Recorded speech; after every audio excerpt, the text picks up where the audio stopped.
finally got a good episode. I don't know how y'all felt about it, but I kind of liked it. Hey guys, it's your girl Tara Crush back with another review, and this time it is for Sistas on BET. If you haven't already, please hit my subscribe button down at the bottom.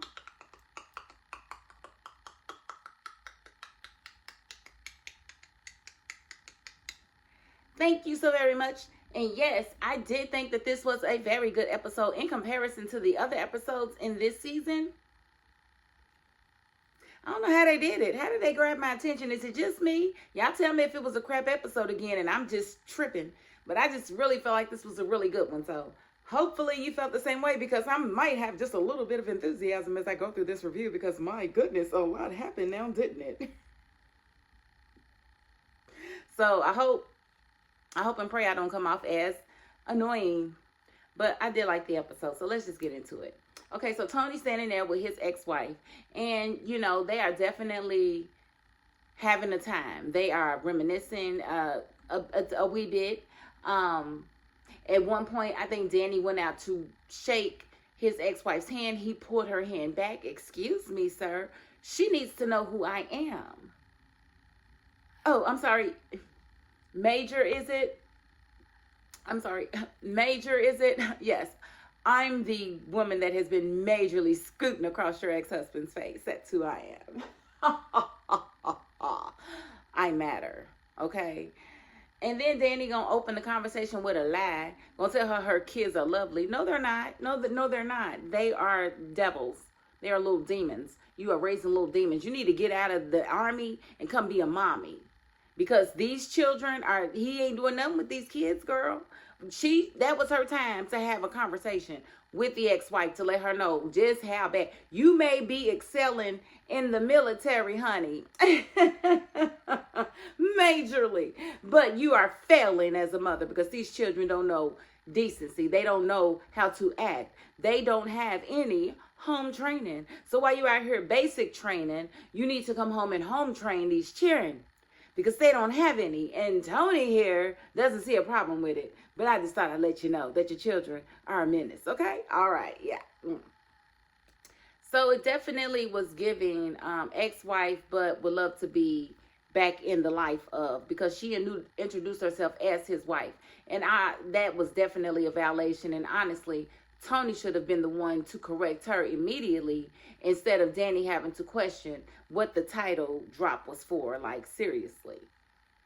And then she comes back, I'm Major. And then he wants to hug her. Like, excuse me, first you formally introduced me as your girlfriend, and then let's establish that. Then you can, you know, have your co-parentingship with your ex-wife. It was just weird, and I definitely understood why Danny felt the way, and she was not wrong for feeling the way that she felt. And Tony is just, he's just becoming less and less viable, as far as I'm concerned, as a viable option. And I think Danny really needs to do some soul searching so she can stop landing herself with these wrong men, because Tony is not the right one. He's just not. Sorry. We see Andy go to meet that officer that asked her for her help at the station. And again, I felt like he was on Gary's team. I never really understood why she would agree to meet with him, and I thought she was dumb to meet with him again. Now, I'm still on the fence. I don't know why.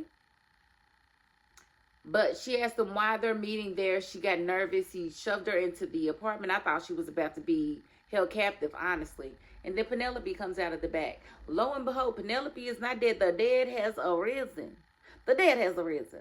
Penelope is not dead. Her baby didn't make it, though. The baby didn't make it. The baby didn't make it. The baby didn't make it. We were right. He bust her stomach open.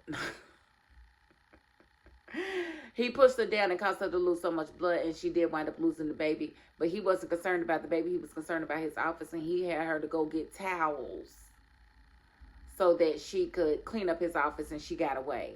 And what I'm not understanding is she wants Andy to keep it a secret from Jordan, but I don't understand why Jordan can't know.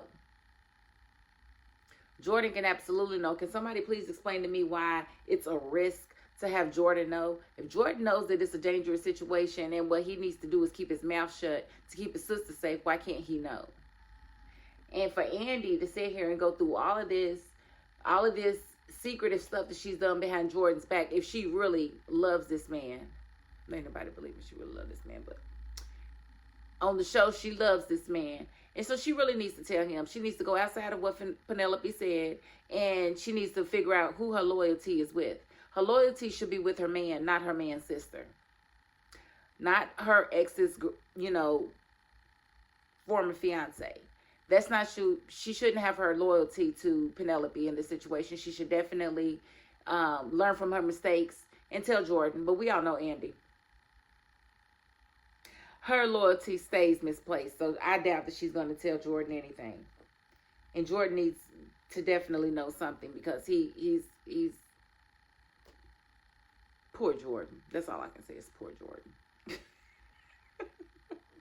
That boy can't catch a break.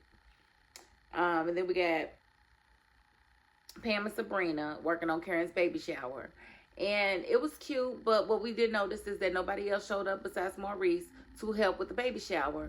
And, Sabrina got in her feelings. She feel like the other girls should come through and actually support Karen with this baby. And I feel her on that, but I also feel the other girls. Karen has been very supporting as a friend at all. Like, who wants to show up for somebody who's always complaining? Who wants to show up for somebody who's always pointing a finger at everybody else and never at themselves? Who wants to show up for negative Nancy? Nobody wants to show up for negative Nancy. Do you realize how quick a negative person can change your energy? You could be feeling just fine, having a great day. That negative person has a 5-second exchange with you, and all of a sudden you ready to just knock a block off of somebody. And it's really the person who changed your energy. It's crazy how that works. So I definitely understand the girl's not really feeling Karen these days and not really wanting to help her. And I understand why Sabrina is really attaching to that, because she's trying to become a mother herself. So she wants to know that her village is going to be there for her, because she's clearly going to a sperm bank to make this baby. So she doesn't feel comfortable with the sisterhood not really showing up for Karen, because she feels like it'll be the same thing for her. But the thing that Sabrina doesn't understand is she's not Karen. Everybody's going to show up for Sabrina, because Sabrina's there for everyone. So I understand why she's personalizing it, but she needs to let that go. And she needs to understand that Karen has not been a very good friend. Period. And I'm really going to try to speed this up, because it looks like this review is going to be forever. And I do apologize in advance if it is, but I got to get through these things. Pam and Maurice, they met. Pam asked Maurice to be one of her ambassadors to her Roots to Riches line. And he agreed, but he acts like he don't like Pam. He really does. But Pam would definitely snap right back with you. So you can't just come to Pam and talk crazy to her and expect for her not to defend herself, because she's going to every time, because she is a lot like you, Maurice. Sorry. So that's going to be interesting to see.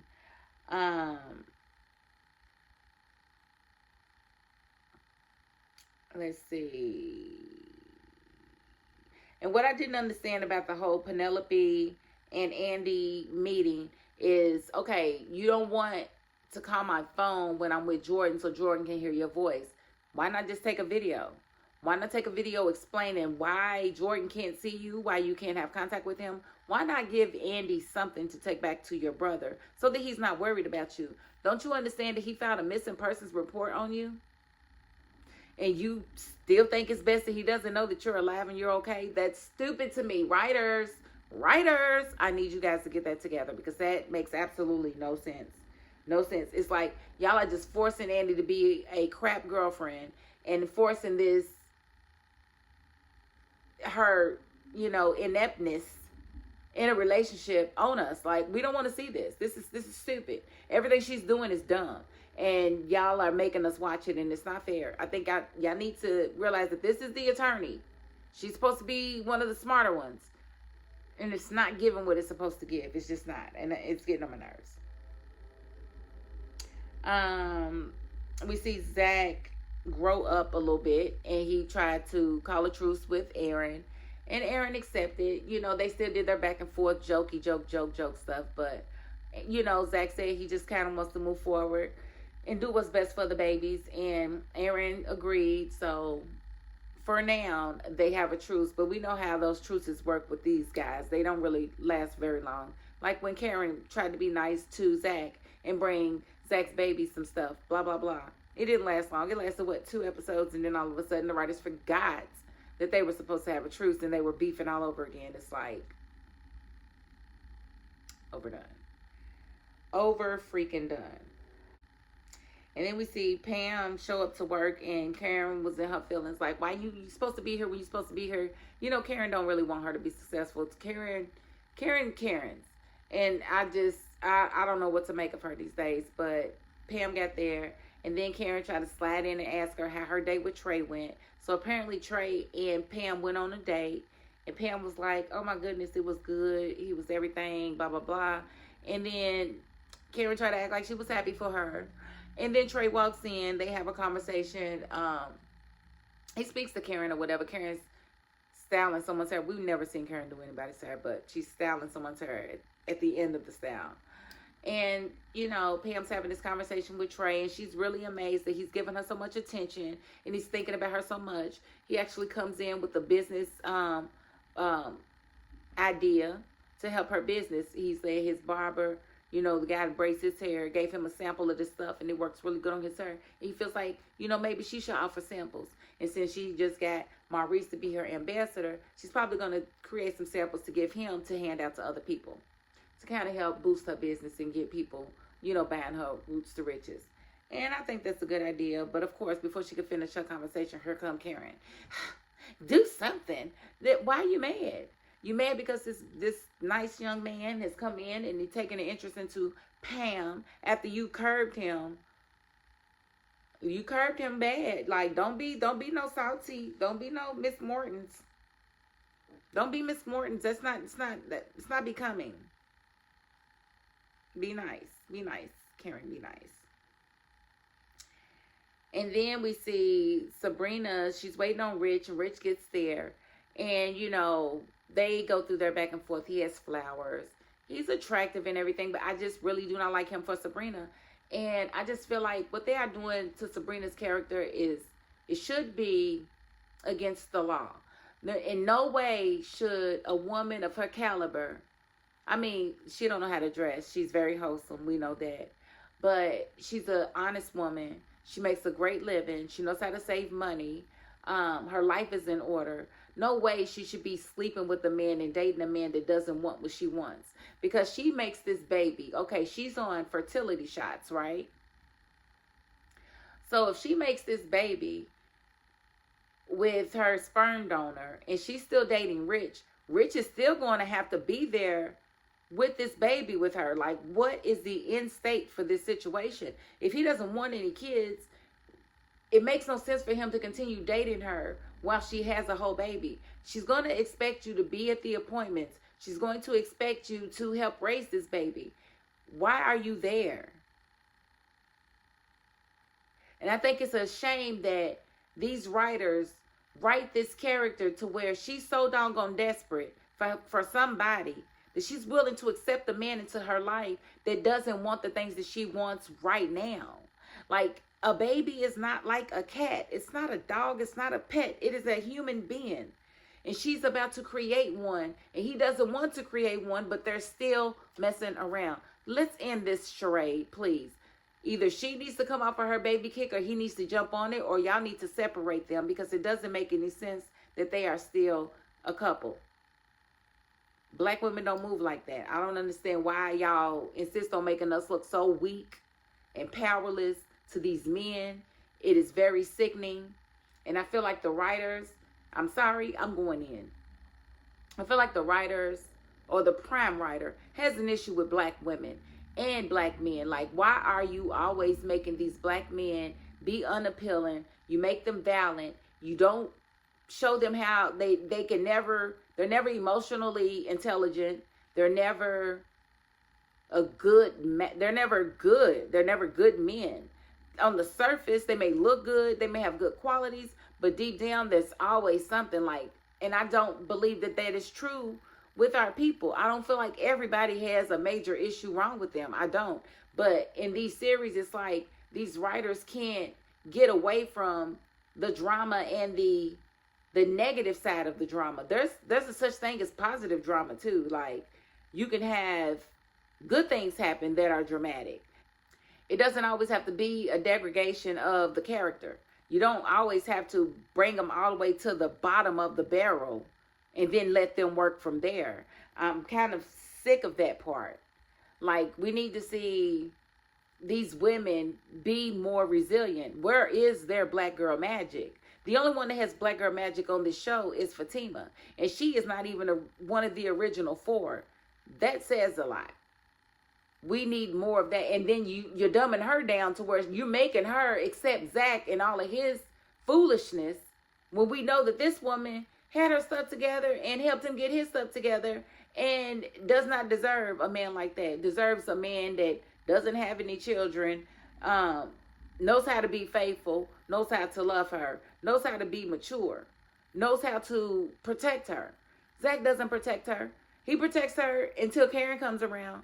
And once Karen comes around, Fatima has no more protection. She has no more cover. It's about Karen and making sure Karen is okay and protected from Fatima. And that is not cool. Like, I'm sick of it, writers. I'm done with it. If you want my ideas, you can hit my email, tcrush502@yahoo.com. If you have questions with what to do with these characters, hit my email, tcrush502@yahoo.com. Because it's giving, y'all don't know what to do, so y'all just doing anything. And it's getting on my nerves. I'm not even going to hold you. It's getting on my nerves.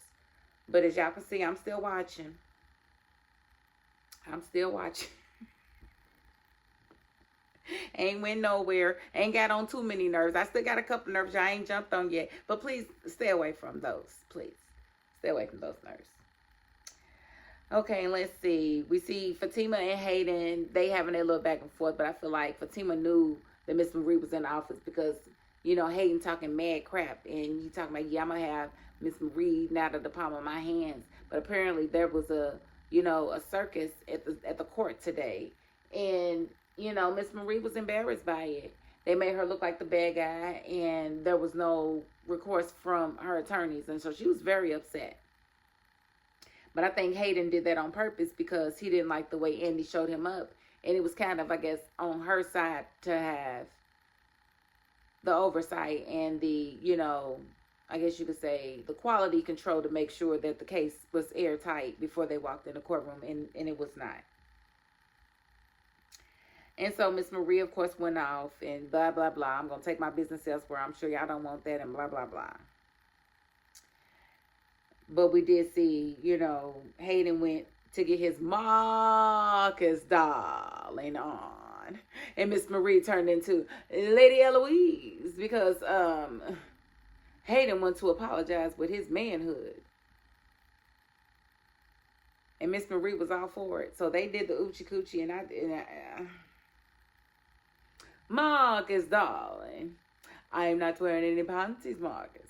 And I'm pretty sure that is some type of conflict of interest. I just don't know which one yet. But that's just kind of weird and strange to me. But the writers did that. Like I said, y'all doing anything. Y'all doing anything. So now he's no longer wholesome in his marriage because not only is Tamira cheating on him, he's cheating on Tamira with an old lady. That's crazy. But, you know, he like it. I love it. Fatima and Zach interviewing Andy's was cute. That was funny. But the one I think that they settled in on, I don't know. We got to watch her. We got to watch her. I feel like it's going to be something to her. Something bad to her. But I don't know. I'm just throwing that out there. But it was something. She seemed a little too perfect to me. If y'all think I'm tripping, y'all let me know I'm tripping. But I hope that maybe for once, they just got something good, and it ain't gonna be no controversy behind it. She actually has their back. She actually looks out for the boy. She don't abuse him or nothing. Let's pray that that's what it is. Let's pray that that's what it is. Okay, so Tony is with Danny, and apparently they had their date or whatever, and he's explaining to her how the kids are gone for the night, that his ex-wife got the kids with his mom at his mom's house, and she's spending the night there. Danny found it to be odd that she would be staying at his mother's house. She feels like she's trying to creep her way back into the family. I feel the same way, but it could also be an innocent situation. What I didn't like is how Tony just dismissed her feelings and act like that they didn't mean anything and didn't really address them. Called her jealous, told her that it was, you know, basically gaslit her. Like she had no reason to feel the way she was feeling. Like, I will say that I think it's good when co-parents can co-parent and it's just co-parenting. There's no extra behind the back stuff going on where they have an understanding where they will always be for each other sexually. Because, you know, a lot of y'all do that stuff. Y'all act like y'all supposed to, I ain't doing it. The thing with me, like, I don't understand. If you my ex, baby, you can't have no more of this. You can't have no more. That's the whole point of you being an ex. I don't understand you women and you men who break up with people that couldn't cheat on you, and then y'all break up. They're allowed to sleep with whoever they want to, and they can still come back and sleep with you too. What was the point in being monogamous in the first place if you were just going to open up the relationship later? That's crazy. No. If we break up, baby, your punishment is you don't get no more. You don't get no more. But at the end of the day, I feel like co-parents should have a healthy relationship. But what they were doing was a little bit much. And I don't feel like Danny was out of line for mentioning it. But I do feel like Toni was out of line for dismissing her feelings. And yes, you can go ahead and eat the box, but you still going to answer for the fact that your ex-wife is staying at your mama's house, because that is not cool. We won't continue to do that. She needs to get a hotel. She's got the money. She's got major money. Remember, there's no reason why she needs to stay at your mom's house. That's too much. She already bought her favorite treat. And we ain't, like, I don't like it. I'd have felt the way too. So, there's that. And we see Ethan and Jordan chilling. And Jordan wants to have a drink. Jordan wants to get his mind off of things. And I don't blame him. He doesn't know where his sister is. He doesn't really care about the campaign right now. He just wants to relax. Jordan sees that and has a drink with him. And then when Andy calls Jordan, you know, to check on him and to basically say goodnight and let him know that she's going to sleep, Ethan drugs Jordan. And why he drugged Jordan, I have no idea. What made him want to do that, I don't know. I don't know what his plan or his intent is. If he just, maybe it's because Jordan said he wanted to empty his mind. He wanted to think about anything. And maybe he knew that that's what would do it. I don't know. But I don't like the fact that he drugged him at all. And I really wish that Jordan had a camera in his place. Like, you are about to be a politician. You need to be watching people. Like, bro. So we'll see how that plays out and what that means, what that all means next week. But that was pretty much the episode. And again, I feel like it was a pretty good one. Y'all can let me know if I'm tripping on that. But I really feel like that was a good episode in comparison. We could see some things. And you know, I don't like to talk about the previews from the next week. But we can see that things are going to heat up coming forward next week. So we'll just have to see how that plays out. But I'm not going there. I try to never go there. But if you have not already, please hit my subscribe button down at the bottom.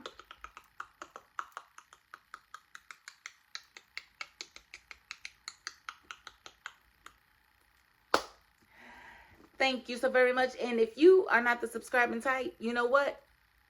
You got to the end of this video. And that's more than I can ask of anybody. So thank you. And that is my $5.02. Peace.